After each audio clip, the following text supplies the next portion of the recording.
안녕하세요. 안재원입니다. 김우라 선생님 인사 좀 해주시죠. 예, 안녕하세요. 김호래입니다. 오늘 발표는 안재원 교수님께서 해주시기로 하셨습니다. 감사합니다. 앞에 그 여러 당대표님 그리고 교육위원장님, 박전대 의원님, 김양현 대표님 말씀 잘 들었습니다. 제일 포인트는 안정적이질 않다. 그다음에 지속 가능한, 예측 가능한 인문사회 지원을 위한 방안이 뭐냐. 물론 예산 증액을 매번 500억씩 올려서 쭉 해나가는 방법도 좋겠지만 저희가 고민했던 바는 예측 가능하고 그리고 안정적이고 하는 부분에 대한 좀 근본적인 문제들을 좀 고민해 봤습니다. 이에 기초해서 인문사회 연구 기반 조성을 위한 그 조직과 제도 부분에 대해서 좀 고민을 해봤습니다. 이 과정에서 한국 사회가 건국 이후 약 한 70여 년 동안 인문사회를 어떻게 쳐다보고 있는지 어떻게 대했는지가 이제 그대로 다 여실히 드러났다고 봅니다. 그 과정에서 지금 여기 이 순간부터 왜 인문사회, 특히 인문학이 문제가 되는지를 중심으로 좀 발표를 드리도록 하겠습니다. 이와 관련해서는 이제 그 몇 가지 전제가 있는데요. 한국 사회가 김영현 교수님도 말씀하셨지만 선진국이 된다는 것, 선도국가가 된다는 것이 인문학적으로 뭘 뜻하는지를 한번 좀 고민을 해봐야 된다. 생존, 그러니까 전쟁 끝나고 여러 어려운 그 배고픔, 보릿고개 넘어가면서 그 다음에 찾아오는 우리 문제들이 도대체 뭔지에 대해 고민을 해볼 때 어쨌든 국가가 개발 성장에는 성공했다고 봅니다. 그리고 사실 뭐 경제적으로 보면 쉬운 정책들이었어요. 여기서 저기까지 터널 뚫어, 여기서 저기까지 도로 만들어 하면 바로 SOC 투자하고 도로를 건설하고 했지만 지금은 그 개발 성장할 수 있는 것은 거의 이제 없지 않느냐. 이 상태에서 한국 사회가 근본적으로 성숙 성장으로 넘어갈 수밖에 없는 서구 선진국들이 했던 그 약 100여 년에 걸친 그 과정들이 이 성숙성장에 대한 고민이었다고 합니다. 그리고 이와 같은 연동선상에서 이제는 교육이나 이런 전반적인 인력 관리 시스템이 박정희 대통령 때, 전두환 노태우 대통령 때 했던 과정들이 거의 다 산업계에서 수요 공급 프레임에서 시작됐거든요. 대학 정책도 그랬고 인력 그것도 했고 지금은 이제는 헌법에서 보장하는 그 행복주권에 부합하는 기초학술진흥 방안으로 이 인식의 전환이 필요하다 이 말씀을 드리고 또 근본적으로 인문사회가 인문학은 인간을 연구하고 인간을 기르는 인간을 교육하는 학문입니다.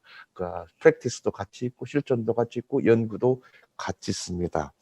그렇지만 인문학이 책 몇 권 해서 그 출판사를 통해서 보급하는 정도를 넘어서서 그 중등교육과 고등교육이 연동되는 방안이 이제는 절실하다. 대학의 교양교육 수요만 가지고는 한국 사회가 결코 선진국으로 갈 수 없다라는 부분을 말씀드렸습니다. 그리고 이제 뭐 선생님들도 많이 말씀하셨지만 국가 차원에서 지식의 생산, 유통, 재생산, 재유통, 지식 권리와 지식 경영, 그 knowledge management에 대한 어떤 상설적 담론 생산, 방향 결정, 정책 입안, 집행을 전담할 제도 마련이 시급한 때가 됐다. 특히 한국어로 형성되고 만든 그 한국어로 관리되는 이 부분에 대한 부분은 굉장히 시급한 문제이다라는 문제를 전제로 문제적으로 고민해 보실 것을 한번 생각해 보실 논의를 이렇게 시작해 봤습니다.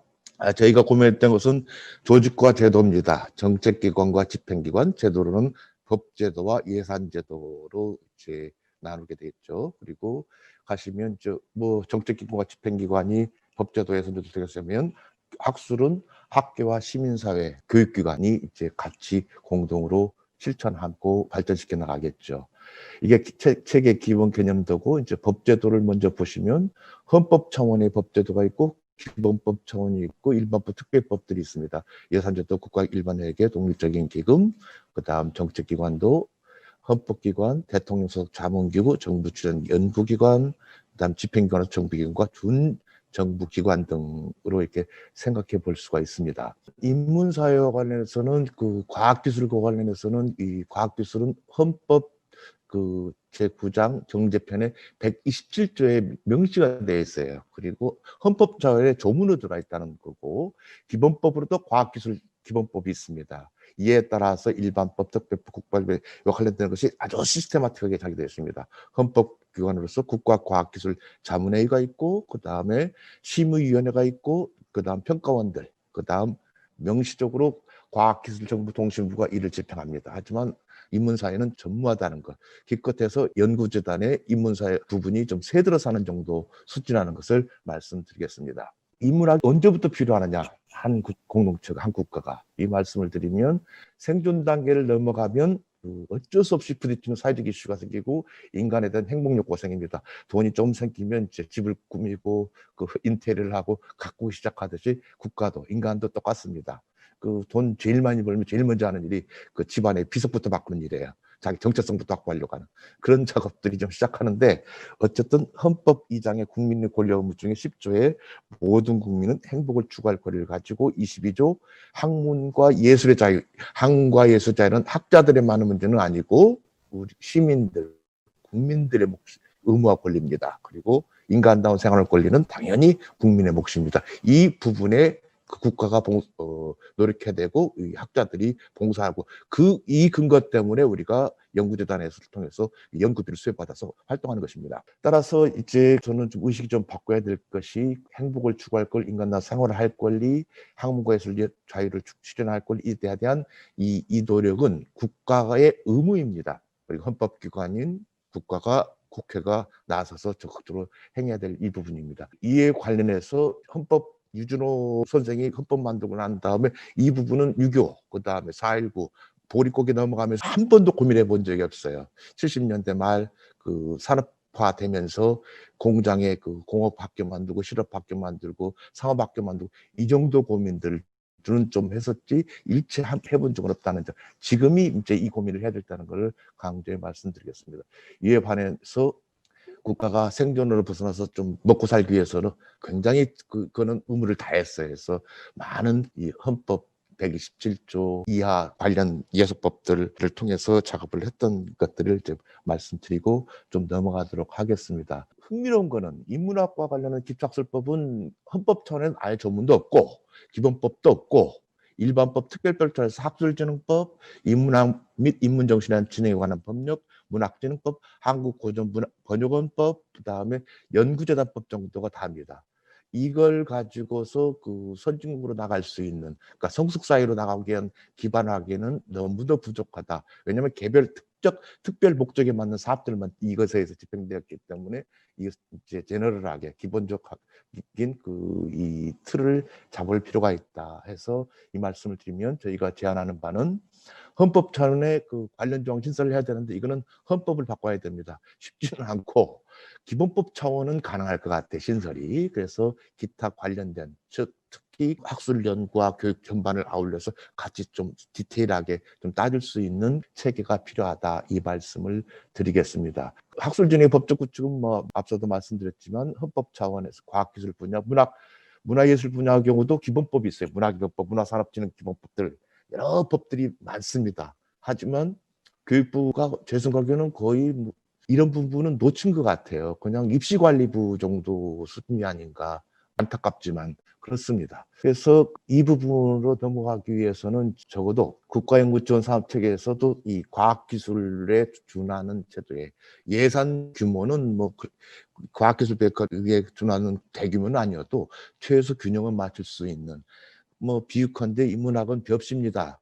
그 벽시가 한 말밖에 안 돼도, 한 대밖에 안 돼도 나중에 나오면 100만 석이 되기도 하고 1000만 석이 되고 억만 석이 되기도 합니다. 이 벽시 없이는 기본적으로 아무것도 안 된다는 말씀을 좀 드리겠습니다. 그래서 이 말씀을 드리는 게 기초학술 최저예산제는 좀 마련했으면 좋겠다. 이게 되지 않으면 그 연구재단 부부장님이 무슨 죄가 있다고 해마다 9월 말 되면 국회 가야 되고 과장님들 막 시달려 하게 되고 기획부 그 과장한테 그냥 그 머리 숙여야 되고, 이런 제도는 더 이상은 안 된다. 적어도 이 업계에서 종사하는 사람이 수십만 명이고 수백만 명이 이걸로 사람이 현장에서 교육되고 길러지고, 그런데 이 체제는 안 돼서 적어도 큰 거 요구하지도 않고 베이직 최저예산제 정도는 충분히 요청할 수 있다. 이거는 국가의 의무다라는 말씀을 드리겠습니다. 그래서 좀 더 한다면 좀 기초학술 진흥기금 같은 것도 마련했으면 좋겠는데 예 중에 미국 사례가 있습니다. 그 National Foundation on the Arts and Humanities of the 그 1965 이런 것에 의해서 진행되고 있는데 우리는 이것 체제도 아무것도 진행되지 않습니다. 사실은 게임 업체나 플랫폼 포털 업체들은 전부 한국어로 먹고 사는데 여기 기금 다 내야 돼요. 굉장히 심각한 문제인데도 불구하고 이용만 해먹고 있어요. 그래서 이런 문제들은 한번 좀 강조를 하고 그다음에 이제 이거를 안정적으로 해나가려고 하면 과학기술부는 그 5년마다 한번 심의회를 열어서 국가 장기적으로 어떤 사람이 어떤 공업이 필요하고 조정합니다. 한국도 이제 100세 시대고 그다음에 인력 변화, 교육 내용도 끊임없이 공부를 해야 됩니다. 국가 차원에서 공부를 해야 되고 그래서 조율 조정을 해야 되는 정책기관이 좀 필요하다. 이 점에서 과학기술과 같이 논의도 할 수 있고 또 교육하고 논의를 할 수 있는 국가기초학술자문회의, 헌법기관 이거는 아까 모두 앞 중간에도 말씀드렸지만 단기간일 쓰는 건 아니고 적어도 대통령 산하의 학술위원회 정도를 신설해야 된다는 제안을 하고 싶습니다.